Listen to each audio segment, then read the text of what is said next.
Did your mom force you to eat Sam? Yes. There was a victim named Sam. He was 8 years old from Chicago, or at least that's what my parents told me. Most traumatic night in my life. Like, my mom and dad were like, he's your new brother. We had dinner with him. They called it the Last Supper, and afterwards they sacrificed him. Okay, guys. Today I can guarantee you're going to hear one of the craziest stories you have ever heard in your entire life. This is a young girl named Kibby Linga, who was raised in a satanic household, but now she grew up and she considers herself a ritual abuse overcomer, and she says she's given a voice to the children.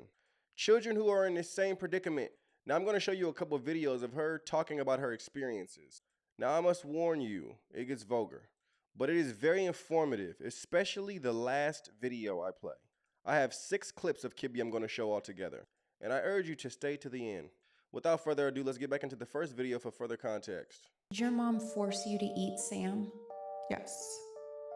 There was a victim named Sam. He was 8 years old from Chicago, or at least that's what my parents told me.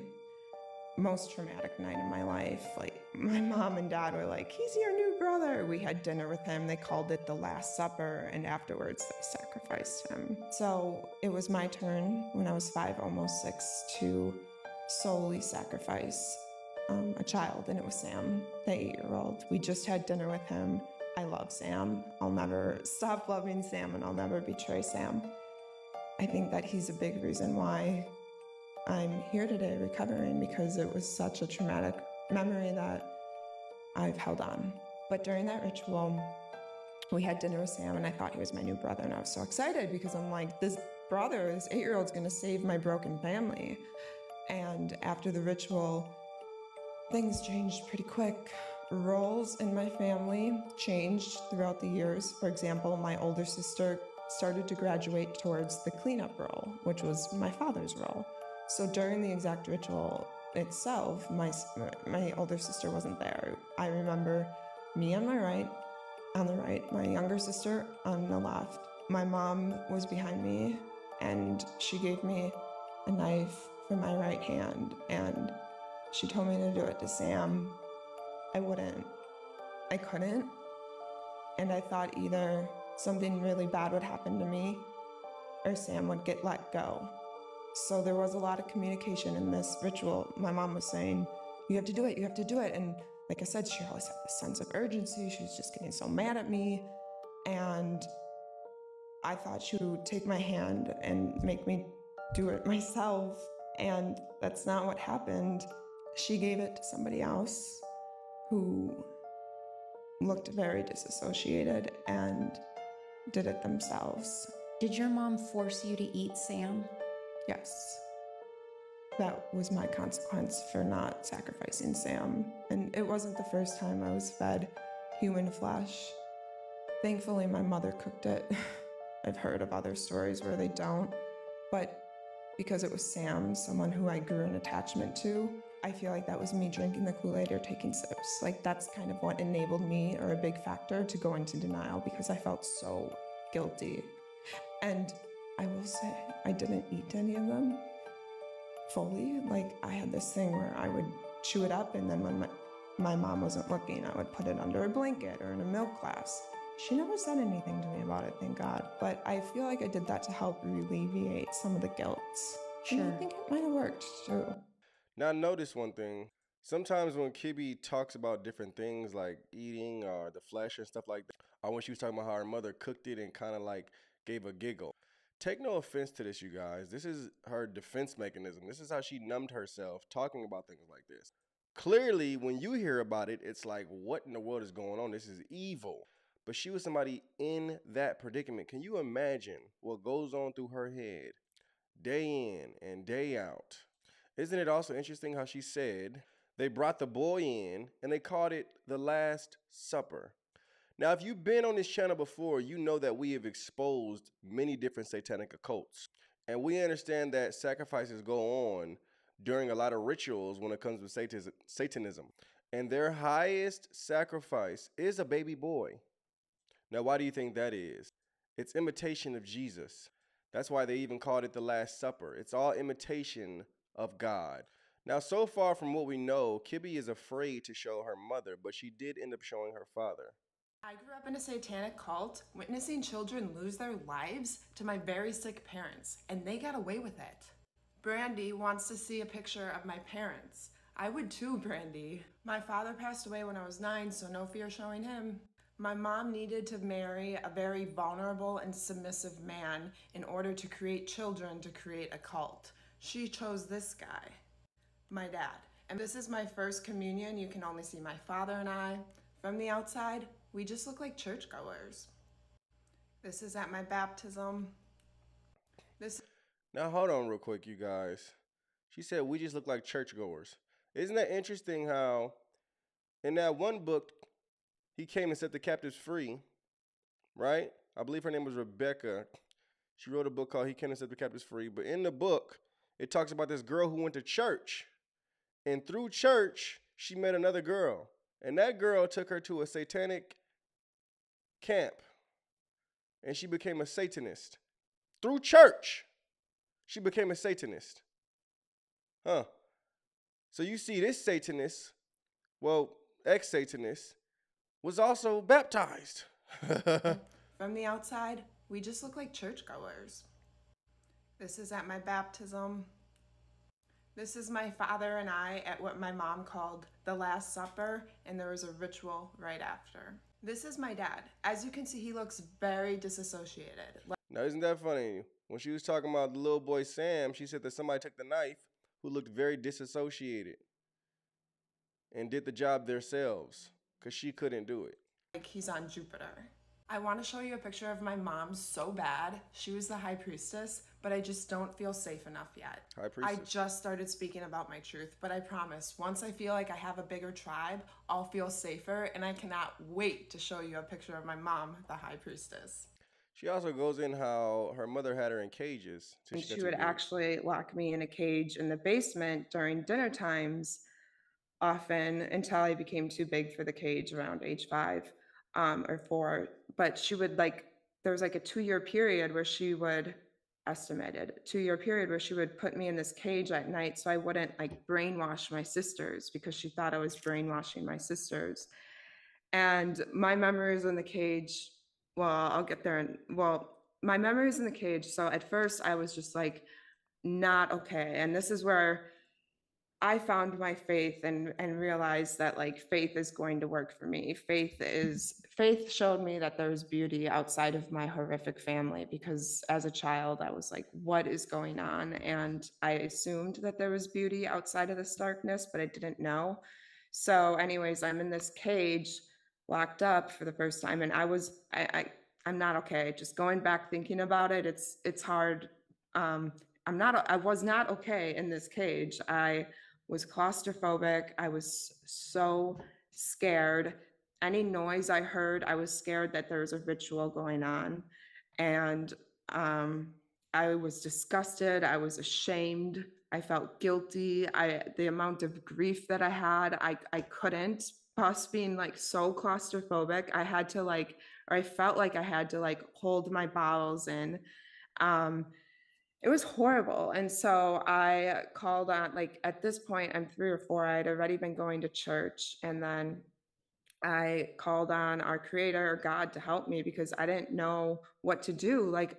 No human was there for me. And Jesus and all these other people were being used against me at the church. And the only one that wasn't used against me was God. And we might get into the religious abuse, huge part of my story. But so I trusted God, and So they made her think that Jesus was against her. Clearly. Because she's talking about Jesus, then she's saying God, like she's separating. So they clearly used Jesus in a way where it would affect her in a bad way. Clearly. They brainwashed her with that or something.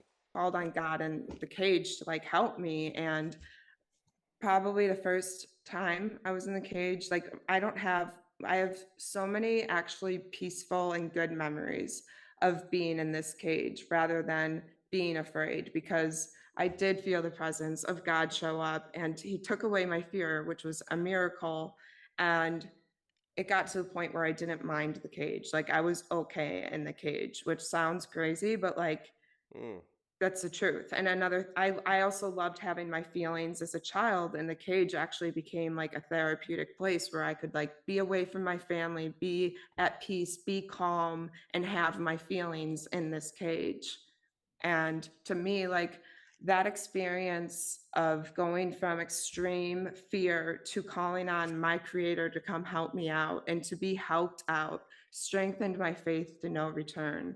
I lost it for for a little bit while I was in denial, but I didn't, it went away. I wouldn't say I lost it. I put it on a shelf, but I think that having the gift of discernment and finding faith at a really young age has really helped me and has been a part of my childhood. You know, I would really love to know what she actually believes in.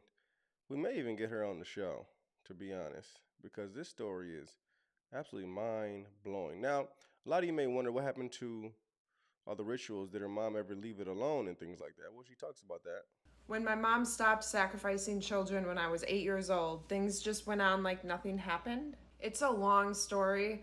We changed surroundings. She put us into sports, competitive sports. We became athletes as a distraction.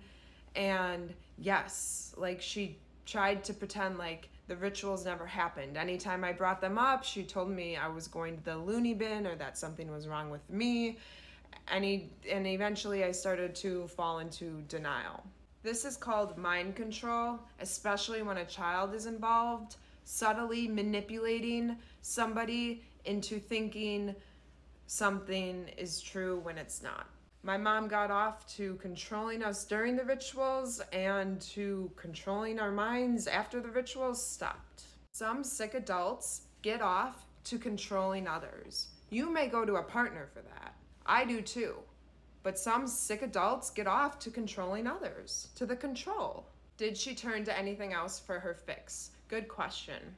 Absolutely. A few things, but here's one. Extreme SA. And the details I don't believe are suitable for this platform, but I will say that the SA was extremely culty. The ORGs included She's saying SA, so actual assault. the family, and there was a trigger word in order to get us to go do it. That trigger word was carpet rub. So carpet rub, carpet rub, carpet rub. If my sisters are So she's saying there's a trigger word to get the family to get into a space where they have do orgies.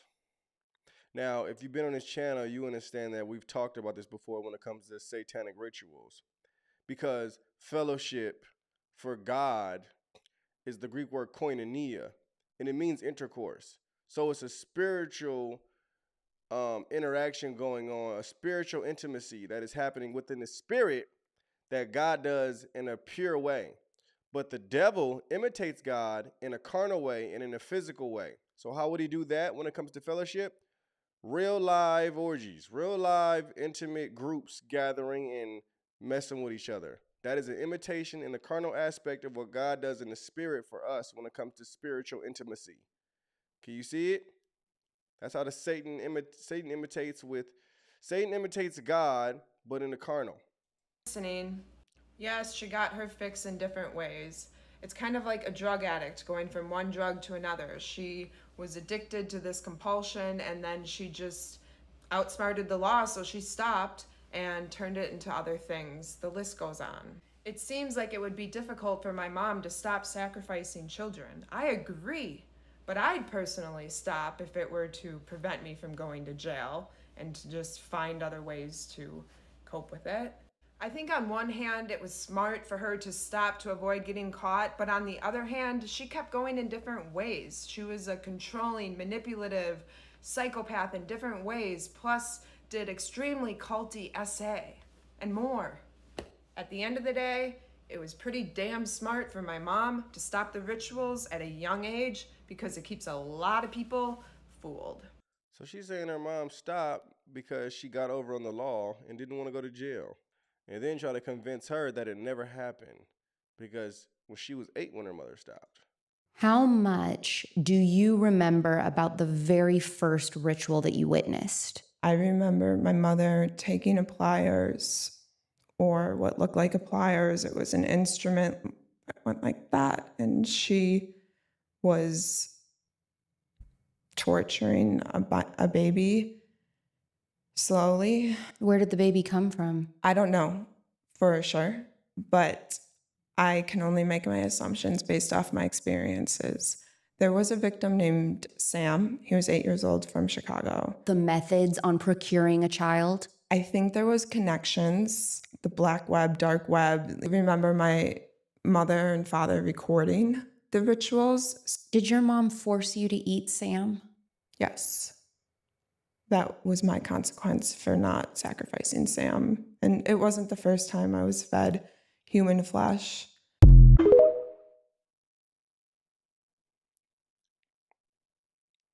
Mm. That is terrible, guys. That is terrible. The last video I wanted to show was her sitting out a cry, right? And telling you what to look for when it comes to different children who may have satanic parents. Check this out. If a child comes to you and says they saw Minnie Mouse kill a child with brass knuckles or anything just as bizarre, please listen. Or even if a child says, my parents are killing or hurting others, please listen. I know it sounds bizarre, it is. There's nothing wrong with the child. If the child is in pain, please listen. I'm a satanic ritual abuse survivor. The parents often wore costumes or masks during their killing rituals. One reason for that is to make the child look crazy if they say anything.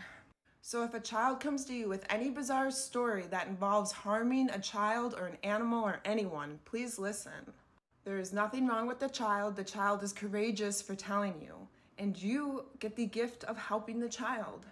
When I was a child, I told many adults. After one sentence, I was always called crazy if I was even able to finish it. It's 2024, and it's time we listen to our children and we give them a voice. The children want you to hear them and listen. Wow. Guys, do me a favor and just send a big prayer up for Kibby Linga. You know, this young lady just seems like she's been through some stuff. You know, and I can't imagine, you can't imagine what it's like actually being in that predicament. I mean, I can read books on it. I can, you know, do research on it all day long. So can you. But you do not know what it's like to be in that room. You do not know what it's like to feel that demonic presence in that room while that's happening. Okay? So I can't imagine. I'm glad the Lord gave her peace in the cage when she was in the cage, but I can't imagine the type of trauma that is, you know, she's dealing with. Boy, oh boy, I could just pray for peace to really fill her up, for love to really fill her up, you know. And like I said, this may be somebody we reach out to and have her on the show.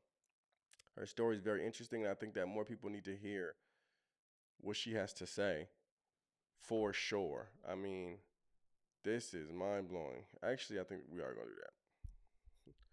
But send a prayer for Kibby Linga. My goodness. A ritual abuse, satanic abuse survivor. Now, we've spoken on this many different times, guys, because she'll say things like, I don't know where these babies came from. I don't know where these children came from. Dark web, black web, but also there are satanic undergrounds where women get pregnant on purpose just to give their children up, just for these rituals. I know you think to yourself, how in the world could that be? How could it be individuals doing this and getting pregnant on purpose? Well, for one, some of the women don't want to do that. They're prisoners. You know, they're prisoners. They're underground traffic victims. All kind of different situations are going on when it comes to women in undergrounds. When it comes to children in the underground, a lot of things are going on that we don't see and we can't even fathom, guys. But it's happening. Just because I'm free right now, you're free right now doesn't mean a thing. What do you think hundreds of thousands of these children are going a year when they get kidnapped? What do you think is happening? You think that there's just that many sick people who just want to kidnap kids and want to do things with the kids? No. A lot of people are kidnapping kids because that's their job. That's their job. I know it's crazy to hear, it's crazy to even understand, but that is some people's jobs, to kidnap a child and take them somewhere and sell them. And whoever buys them does whatever they want. Guys, there's some places on the dark web where you can tell an adult what to do with a child. You can pay and look from your side of the camera to the camera and what's being recorded, and you can tell the adult what to do with the child.